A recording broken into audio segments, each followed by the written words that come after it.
আসসালামু আলাইকুম ওয়া রাহমাতুল্লাহি ওয়া বারাকাতুহু। প্রিয় দেশবাসী, আজকে খুবই হৃদয়বিদারক ঘটনা।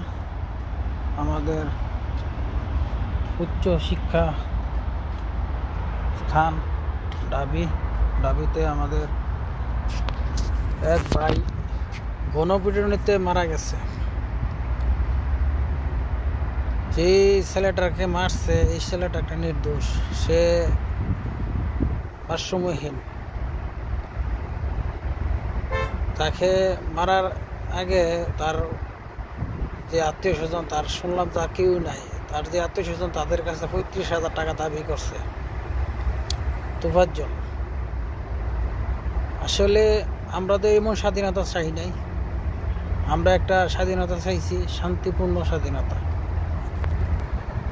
এই যে আমার মাথার উপরে যে ছেলেটা দেখতেছেন, তাকে গণপিটুনি দিয়ে মারা হয়েছে তোফাজ্জল।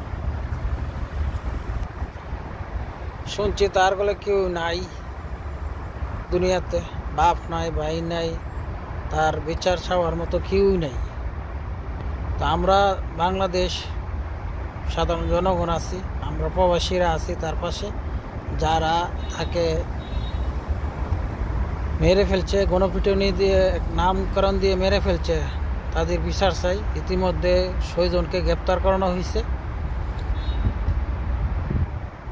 আমি এবং আমার সকল প্রবাসীদের পক্ষ থেকে এই নির্দোষ ছেলেটাকে, ভারসাম্যহীন ছেলেটাকে যে মারা হয়েছে,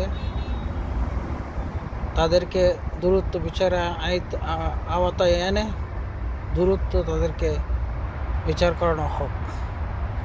আমরা এই স্বাধীনতা চাই নাই, যে স্বাধীনতা একজন মানুষ খুন করে ফেলবে। আমরা স্বাধীনতা চেয়েছি স্বাধীনতাভাবে চলাফেরার জন্য।